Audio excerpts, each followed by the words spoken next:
Tubazaniye amakuru ahambaye cyane kandi ateye ubwoba ari kuvugwa mu mutekano w'akarere aho Perezida Evariste Ndayishimiye ariko arakorana bya hafi n'interahamwe zibarizwa mu mutwe wa FDLR abasize bakoze jenoside mu Rwanda, jenoside yakorewe abatutsi mu mwaka w'1994 ariko kuva icyo gihe kuva izo nterahamwe zahunga ubutabera bwo mu Rwanda zibarizwa ku butaka bwa Kongo kandi zimaze imyaka myinshi zihungabanya umutekano w'u Rwanda aho zivuga ko nyine zishaka kugaruka mu Rwanda amaze zigakora igikorwa kizatangiye cyo gutsemba abatutsi ariko ikibabaje kinateye agahinda nuko izo nterahamwe ziriko zirashigirwa n'abaperezida bo mu karere harimo Perezida Evariste Ndayishimiye w'igihugu c'u Burundi ndetse na Perezida w'igihugu ca Kongo aho nyine bari gukora ibishoboka byose kugira ngo bafashe bikomeye cyane uwo mutwe wa FDLR. Ubu tuvugana FDLR ikaba yamaze gushika ku butaka bw'u Burundi aho yakiriwe n'abasoda bakuru b'igihugu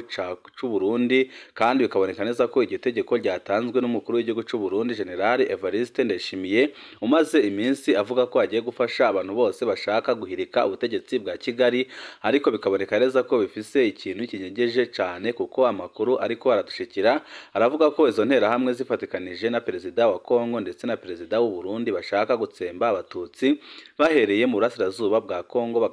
bagasozereza mu Rwanda ndetse no mu Burundi. Byose nyine bikaba biko birakorwa na Perezida Evariste Ndayishimiye akaba abishizemwo intege ku rugero rwo hejuru kugeza naho yemeye ko FDLR iza mu gihugu ciwe kugira ngo ize kwifatanya n'abasoda biwe amaze iminsi arungika ku mipaka yose ihuza u Burundi n'u Rwanda kugira ngo bakore igitero gikomeye cyane ku Rwanda ariko we akavuga ko impamvu ari gushaka gutera u Rwanda ari gushaka kugaruza abagerageje gutembagaza ubutegetsi mu mwaka wa 2015 barongowe na Godefroid Niyombare avuga ko acumbitse mu gihugu c'u Rwanda kandi akongera akavuga ko Godefroid Niyombare ndetse nabo bafatikanije gutembagaza ubutegetsi aribo barongoye umuhari Red Tabara. Ibyo abarundi bamirira kure bakavuga ko umuhari Red Tabara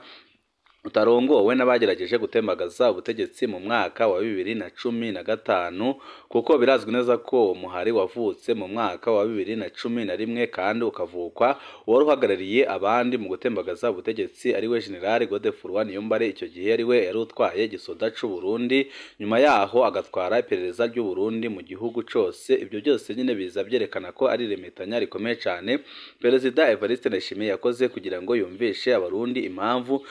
agiye gutera u Rwanda ariko mu by'ukuri byaramaze kumenyekana ko atamugambi n'umwe bafise wo kugaruza abagerageje gutembagaza ubutegetsi mu mwaka wa 2015 ahubwo ko umugambi bafise ari wo gukuraho ubutegetsi bwa Kigali amaze bagakora jenoside atabo babangamiye nkuko nyine biriko irakorwa mu gihugu ca Kongo aho abo mu bwoko bw'abatutsi bariko baricwa n'ingabo z'u Burundi zifatikanije na FDLR ndetse n'ingabo za Kongo n'imitwe yitwara gisirikare barizwa ku butaka bwa Kongo yitwa Wazalendo ariko ikiriko kirababaza abarundi n'abanyarwanda ndetse n'abandi baharanira agateka kazina muntu no kubona umukuru w'igihugu c'u Burundi General Evariste Ndayishimiye ariko arifatanya n'abasize bakoze uhonyabwoko mu Rwanda mu mwaka w'1994 kandi akabikora ku murango izuba riva ku buryo uyu munsi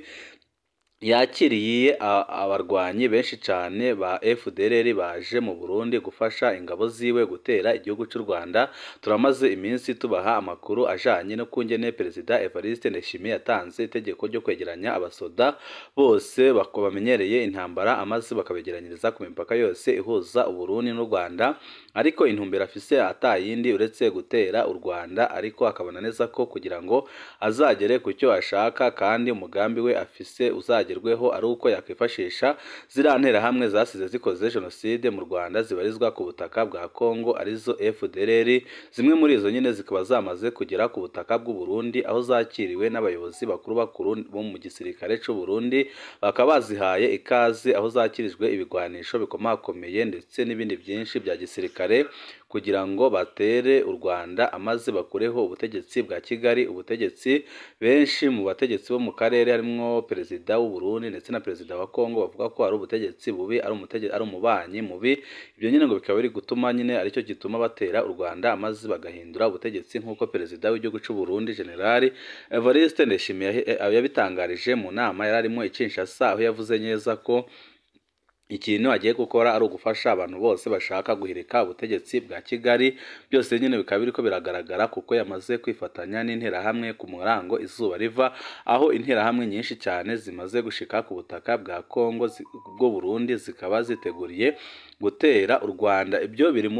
biruko mu gihe mu gisoda cy'u Burundi hariho imyidogo ikomeye cyane, kandi bikaboneka neza ko Perezida Evariste Ndayishimiye iminsi asigaje ku butegetsi iharurwa ku ntoki kubera ukuntu yahemukiye igihugu n'abasoda b'igihugu. Abasirikare b'igihugu basaba ko abarongoye ibiro bikuru bya gisirikare gutanga umuco kuri bagenzi babo bamaze gupfira mu ngwano barungitswemwo mu gihugu ca Kongo kugwana umuhari wa M23. Ni mu gihe hari abaguye muri izo ngwano haraheze iminsi ishika 10, ariko imiryango yabo canke bagenzi babo bakaba batigeze babona ibiziga byabo canke ngo bamenyeshwe iyo bari. Umwe mu basirikare arashikiriza umubabaro bafise, agasaba ko abarongoye gisirikare bova mu gacerere barimwo amaze bagaha umuco abanyagihugu ndetse n'abasoda, aho nyine umusirikare avuga ko igisoda cy'u Burundi gifatikanije na Perezida Evariste Ndayishimiye kimaze guhemuka ku buryo bukomeye cyane. Akaba ari amakuru nyine azayerekana ubwoba n'agashavu abarundi bafise, mu gihe Perezida Evariste Ndayishimiye we abandanije umugambi afise kubashora mu ntambara, kandi intambara badashobora gutsinda. Murazi ko igihugu cy'u Rwanda ari igihugu kitisukirwa, kandi murazi ko ari igihugu gifise ingabo zikomeye cyane, aho igisoda cy'u Rwanda RDF gitinyitse yaba mu karere yaba muri Afurika ndetse no ku isi hose, kubera ukuntu ari igisoda gifise discipline, gifite imyimenyerezo ihambaye, kandi gifise ibigwanisho bikomakomeye ku buryo bituma aho kigiye hose kurwana intambara bituma gitsinda ku rugero rwo hejuru, kugeza naho bagiye birukana ibyihebe bikomeye cyane za Mozambique. Ibyihebe byari byarazengereje akarere kose kugeza naho SADC ijya kurwana n'ibyo byihebe, ariko ibyo byihebe bikabatsinda. Ariko RDF igishika Gabo Delgado ibintu byarahindutse ku buryo benshi bahise bakurira isari igisoda cy'u Rwanda, bavuga ko RDF kiri mu bisoda bya mbere bikomeye ku isi. None Perezida Evariste Ndayishimiye we ariko arabandanya kurungika abasoda benshi ndetse akifatanya n'interahamwe kugira ngo batere u Rwanda, aho benshi babona neza ko Perezida Evariste Ndayishimiye icyamuzanye ku butegetsi ari ukugumya gusesa amaraso y'abana b'u Burundi, kuko ibyo ariko arakorera abarundi birateye isoni kandi biranababaje cyane. Benshi bakavuga ko igihe kigeze kugira ngo bikureho intwaro y'agahotoro, intwaro y'agacinyizo, intwaro imaze imyaka myinshi ipfukamye mu nda abanyagihugu. Ariko benshi bakemeza ko ubutegetsi bwa Perezida Evariste Ndayishimiye bwaje ari ubutegetsi bubi cyane gusumba n'ubwari buhari bw'umuhisi Pierre Nkurunziza, kubera ko ibikorwa biriko birakorwa ku butegetsi bwa Perezida Evariste Ndayishimiye birarengeye kandi birateye ubwoba. Ni ibikorwa bibi cyane biriko biramena amaraso y'abana b'abarundi, mu gihe bisatanga byose ngaha mu gihugu cy'u Burundi bijegajega, binshi bikaba byaranavuyeho kubera ubegito bwa Perezida Evariste Ndayishimiye. Interahamwe zigishika mu gihugu cy'u Burundi, Perezida Evariste Ndayishimiye yahise ahamagara ku telefoni wari ugiye kuzakira, ari we generali mukuru cyane uri mu gisoda cy'u Burundi kandi wahoze urwana muri CNDD-FDD, aho yamuhaye itegeko yuko abasoda nyine bavuye muri Kongo barizwa mu mutwe wa FDLR b'interahamwe bagomba guhita bajyanwa mu kibira kugira ngo bajye gufatanya n'abandi gukora imyitozo iremereye. Imyitozo iriko irategurirwa mu ishamba ry'ikama rya Kibira, kugira ngo ariho bazatangurira urugamba rukomeye cyane ruzabashitsa Kigali. Ariko benshi bakabona ko ibyo bariko baravuga ari nko kwikirigita bagaseka, kuko RDF ntago bayirengana na santimetero imwe, nk'uko nyakubahwa umukuru w'igihugu cy'u Rwanda General Paul Kagame aherutse kubitangaza, akavuga ko umuntu wese uzagerageza kurenga imbibi ziwe atazigera amwihanganira, ko ntawe bazigera basaba uruhushya kugira ngo birwaneho, kandi ko ikiguzi cyose iyo ntambara izatwara kizatangwa n'igihugu kizaba cyatanguje iyo ntambara. Kandi we akemeza neza ko abanyarwanda baryama bagasinzira bagatuza, ko ata kibazo kizigera kibaho cy'umutekano, ko ibibazo by'umutekano babimuharira, amaze akarebana n'abo ngabo. Aho yakunze kuvuga amajambo menshi kandi akaboneka ko ari amajambo afise icyo yerekana, kandi yerekana neza nyine ko RDF ari igisoda gikomeye cyane. uko yageze naho avuga ko batinze kuza maze ngo abahe isomo, ariko ibyo byose Perezida Evariste Ndayishimiye ntago abyumva, ahubwo we ashimye kugumya kwica abasoda biwe urw'agashinyaguro maze nawe akagumya yirongera amafaranga. Abasoda b'u Burundi barahangayikishijwe cyane na bagenzi babo bariko baricirwa muri Kongo ndetse n'ibiziga byabo ntibiboneke, aho nko mu minsi iheze bataye yose y'u Burundi yose yishwe ntihagira n'umwe usigara, abatarishwe bakaba barafashwe mpiri abandi bakaburirwa irengero mu mashamba ya Kongo. Ibi byose bikaba biriko biratuntuza abasoda b'u Burundi basaba ko abarongoye igisoda c'u Burundi ndetse na Perezida Evariste Ndayishimiye bari bakwiye kuva mu gacerere bagatanga umuco bakavuga impamvu abasoda b'u Burundi bashiriye muri Kongo, ariko hakaba amakuru nyine avuga ko Perezida Evariste Ndayishimiye ndetse n'abatwara igisoda c'u Burundi impamvu batareka kugumya kurungika ingabo muri Kongo kandi iboneka neza ko ziriko ziricwa ku bwinshi, hari icyo bifise binyegeje kandi giteye ubwoba, aho nyine bashaka kugabanya abahoze mu gisoda ca cera ex-Fabu ndetse n'abahoze mu gisoda ca Feneri ex-Feneri. Ibyo byose nyine bikaba biriko birakorwa mu kinyegero gikomeye cyane, kuko abarundi bariko baratangazwa no kubona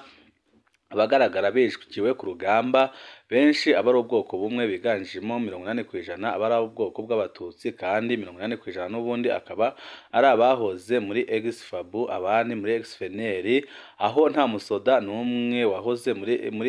ex-FDLR ujya ku rugamba, n'ababa bariyo baba ari abajejwe ibisata birabana n'amafaranga ndetse n'abajejwe kurongora abandi ku rugamba. Bikaboneka neza ko atabahoze mu gisoda ca cera ex-FDLR ubarizwa ku rugamba, ahubwo ko barongekayo abahoze mu gisoda ca cera ex-Fabu ndetse n'abavuye muri Feneri, byose nyine bikozwe kugira ngo bagabanye abahoze mu gisoda ca cera ndetse na Feneri, ndetse banagabanye abatutsi bari mu gisoda c'u Burundi. Ibi byose nyine bikaba byaramaze kumenyekana nyuma yaho hari intwanzagabo ikomeye cyane ishize hanze amabanga akomeye cyane ivuga ko nyine abadede badakeneye gupfira muri Kongo, ahubwo ko bashaka kugabanya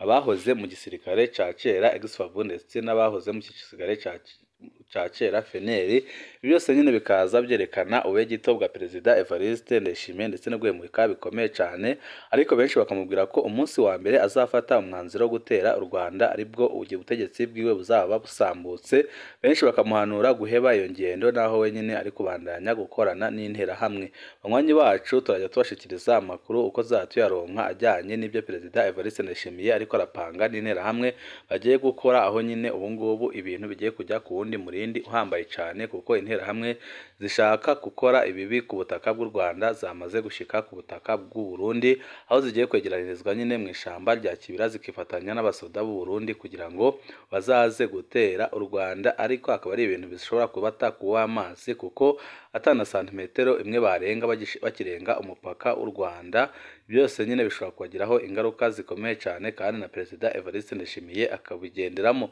Byose nyine nta handi mu bikurikira ndetse kuri no mbonesha kure imwe rudende dushyikiriza inkuru n'ibiganiro utaronka ahandi. Ibihe byiza nibyo